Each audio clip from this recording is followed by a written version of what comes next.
Hello everybody, welcome back to another video. I hope you're all doing well today. I have got two questions. Who is Lizard and who the hell let him cook? I have just loaded up MXB mods today, not really expecting too much. Tracks have been a little bit slow right now just after the Christmas break, and I see these absolutely massive sprawling trails created by a guy called Lizard. I went onto his MXB mods profile and he's never made anything before. This is the first time. So it's going to be a bit interesting to see what's what. It does say apparently there's about 40 or so different ramp/jump combinations. I mean, I can see a few dotted all over the place here, as well as just a longish trail. He said his lap time is about 11 minutes. One. Okay, we've got reindeer. It's still Christmassy.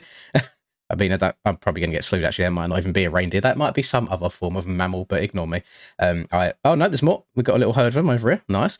Yeah, the lap time's about 11 minutes. He does advise using the OEM bikes, not the OEM bikes, the Enduro bikes. However, I'm going to be stubborn and use OEM just because I think this is going to be the perfect track just to kind of really understand how the Husky just works at low speed and steep corners.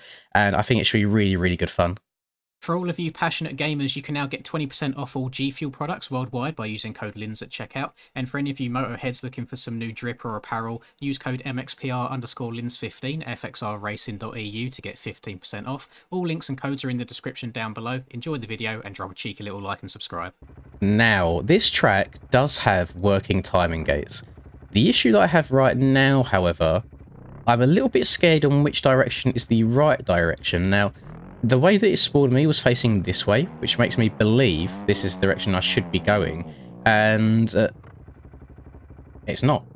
It literally says this way. So this sign right here, he said that he wants to keep the signage to a minimum to give more of like a Dakar effect. So you are just using your eyes properly, your own navigation, the occasional sign just to get around the track. So that's exactly what we're going to do. So we're aiming to, I mean, there you go, there's a start finish right there. So our lap has begun. We are aiming for, I guess, like sub 15. If the own track creator said he's got 11, I'll be very impressed to get anywhere near that on attempt number 1. We will do a one and done because these tracks, they tend to be more for people that just want to hop on the game and just play the game. You know, you haven't got to sit here grinding, you haven't got to kind of sweat your cheeks off. You can just hop on, go whatever speed you want to go and just chill out and have a good time. Now, he's kind of, I guess, marketing to do two different audiences here. So it's kind of channeling, or it speaks to me as a quote-unquote enduro / what is... That's I want to say a bear of some sort. I guarantee there's probably some sort of mascot somewhere in America or Canada, actually, because Lizard is Canadian. That is, and I have no idea, being just a UK lad, so I apologise for not knowing who that is as well. Yeah, this speaks to two different audiences here. It's got me on the enduro / trail riding side of things. I mean, I guess you could make that too by itself. But it also has the free riding community as well, where he's got, he said, 40 or so different ramps dotted around the map. Now, I always say this, you guys know me, I am not a huge free ride guy, but looking at some of the jump faces, they look absolutely massive. They're quite impressive.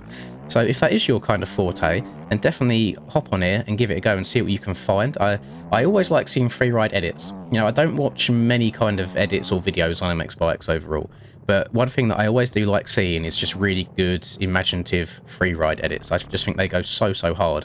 And thank God, by the way, just based off the last two hills that I've hit, thank God that they fixed the front end and hill physics on these bikes, because this would probably be an absolute nightmare at any other point. And I don't know how long this has taken him to work on. I don't know if he has been a member of the community previously. Maybe he forgot his login and he's just made another account. But I love this sort of stuff. It's some of my favourite riding to do in the game, just because it's so relaxing. I mean, if I wasn't speaking to you guys right now, I'd probably just have some music on, have Spotify open on in the background, just listen to some music, have a ride around, have a chill time that says turn left. That's what I've got to look out for, the signage. How far left, though, is the question. So we go down here, and then we go back up this hill. I think we are. Yeah, back up this hill, make it to the top. I'll take a crash there. That's all right. So it actually looks like there's more trails than what we are riding on, but he's kind of getting us to go back and forth in the trenches, back up again, which I like. He could have kept it nice and basic.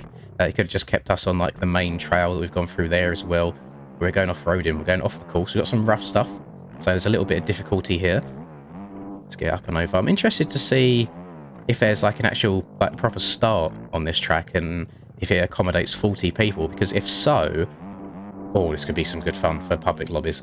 I know that quite a few people like doing... I always pronounce the name wrong, so I'm very, very sorry. It doesn't matter how many times I get told it. The Lake Havasu. I always pronounce it wrong. I know. I'm sorry.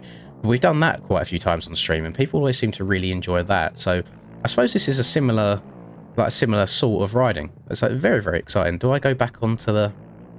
I do go back onto the trail now, and then it's 10 us. Oh, we're not going this way. We've got to dip down a little bit. That's my bad. Should follow the arrow. I am still recovering a little bit from being sick. Today seems more... So the cough has died down a bit. I'm still coughing here and there, but today seems more like phlegmy. I know that sounds pretty gross. Like the nose isn't like quite as snotty or bunged up anymore, but it's just kind of all chilling in the back of my throat. It's not pleasant at all because you can taste it the entire time. One thing that has been getting me through, which is really, really weird, because as a... I need to turn right here. As a very, very close to being a 28-year-old man. Oh, we get to use some of the Freeride jumps as well. Oh, no, he's done a very good job here of making this more entertaining than just a standard basic trail. I went too far. Stop. And we'll just push our way back up here after crashing. Oh my god, I'm so sorry. One thing that I've only just recently discovered a love of, which, as I say, is a very weird thing as a almost 28-year-old man to only just realise he likes, is just some good old bagels with cream cheese. Some Philly cream cheese. And I've just been absolutely destroying them, demolishing them. They are so, so nice. They've been getting me through it, you know, been helping me survive. Whilst I've not been to the gym, because I'm just fully doing nothing on this left shoulder now, I'm just trying to commit to it, have a couple of weeks off fully without doing anything, no lifting of anything at all, just being really careful of how I move it. I'm still bulking. We'll say bulking. I'm eating like shit. But it's a good thing, because we're hopefully going to end up turning that into a little bit of muscle at the end. Charlie went back to the gym for the first time yesterday, and he said it was absolutely manic. Like, there was a queue for everything. People were just lining up to use the bench, and that does not sound like a pleasant time for me. However, that is January, essentially. That's people just trying to start fresh, get their New Year's resolutions, be healthier.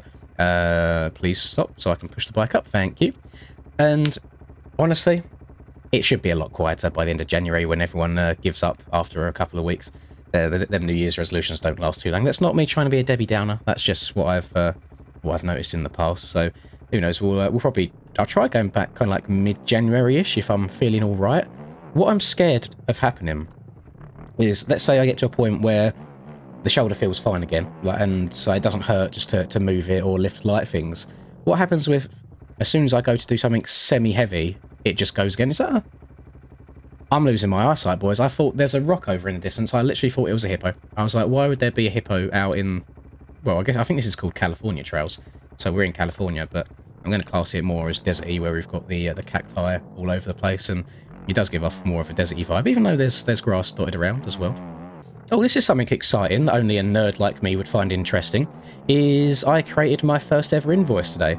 You might, for all of you very old people that know what I used to do, back before YouTube was my job, used to be an accountant. And you might be like, how on earth have you only just made your first invoice? But this is like making it from scratch, you know, all of the details without having the company that I work for stuff on there originally. And that was really, really fun, very interesting, doing a little bit of Google researching, see what information I needed, getting certain like bank details so it can be paid in different currencies. And that's what I spent my morning doing. I haven't been awake long. You can probably tell. I've probably got like horrible bags under my eyes, and you can kind of hear it in the voice as well. I have not been awake long whatsoever. I stayed up until about 4 AM last night. What was I doing? I think I was just watching YouTube stuff and then watching TikTok, because I streamed until 1:30 doing a little bit of solo Supercross testing. And then, yeah, I stayed up kind of on my phone watching stuff. So I stayed up quite late, and I didn't think anything of it. But if anyone remembers, Nextdoor had a bunch of builders for like a couple of weeks. I completely forgot about them because they'd obviously stopped over Christmas/New Year period. They came back today. So at 8 AM, after I had 3.5 hours sleep, they were drilling through the wall behind me. So that was not a very pleasant experience or a nice wake-up call. I then managed to get 10 or 20 minutes sleep at a time in between them making lots of noise, and it's currently 12:40. So I'm a little bit rough. I won't lie, I'm probably going to nap this evening, and I can't live stream today anyway because I have a MX Bikes coaching session around the time I'd usually live stream. So unless it's like a super late one again, we shall see. But I kind of want to rest my voice because it's not doing too well. And I want the Anaheim 1 live stream to be just like as lively as it can, because it's always by far the biggest stream of the year. So I want it to be as good as possible. And yeah, mark your calendars down. Like if you're competing in it or not, then feel free to stop by and watch me. Maybe you want to stop by just to watch some of the lines so you haven't got to learn them yourself. Maybe you're not competing at all and you just want to check it out. It'll be there. I'll be doing my whole 450 point of view. I'm not sure what we're going to do in the 250s, when the 250s is going on, because I don't think I'm allowed to hop in their server. They've got an actual... I think it was going to be Adrift Jonesy that was hosting it, but he's kind of pieced the scene in terms of MX Bikes. So I think they're looking at Cupcake Explode, so that should be quite cool. And what I used to do, I used to be a scumbag and go and watch Narvo's stream on my stream during the 250 races. But Narvo was always really cool with it, but I don't know if the same will be said with other streamers, because I guess it's kind of is a bit scummy, isn't it? Just going and taking someone else's stream whilst I'm streaming. But I'm not sure the best way of going about that, or what to do. What to do in the downtime. I'm so sorry if I'm blowing your ears off, boys. It just creeps up on me sometimes. I can't stop it. Can't stop it whatsoever. I have a feeling, just based on where I am on the track right now, that we're getting close to the end. We're on that sort of side of the map. I'm at 9 minutes 50 right now, and the track creator Lizard did say he got around the 11-minute mark. So I'd be very, very interested to see how I kind of stack up on attempt number 1. I've had a fair few mistakes, I'd say. It's not been the cleanest run by any means. I think he's done a really good job here. Because like I said, he could have just left it really standard, really basic, and just had these trails the entire way around. But the fact that he's gone kind of off trail and given us a few jumps here and there and rough sections, really good. It shows that he's thinking about the track a lot. And this was very unexpected to me. I'd not seen any, like, I guess, progress pictures at all of this sort of thing. And love it. Really do. I really enjoy this sort of riding on this game. It's so relaxing and so chilled out. Oh, I might get sub 11 minutes here. That is if all of my timing gates counted, because I did go off the side of the track a little bit. It did. So he's done a really good job on the timing gates as well. So there you go. 10 minutes 42. So if you haven't played this track yet, obviously I'll link it down below. Give it a go, run a lap, and let me know what your best lap time is. I'm very interested to see how other people stack up. So well done, Lizard. This is actually really, really good. It looks good. It rides good. It's entertaining in regards to it not being the same thing all over the place. And I just want to check this out, see what on earth this is before I peace out. It is a lumberjack bear hitting a big old T-pose. So there you go. I hope you've enjoyed this video. If you did, please do drop a like and subscribe to the channel if you are new. I would greatly appreciate it. And have a lovely rest of the day, whatever you're up to. I will catch you all in the next video. Peace.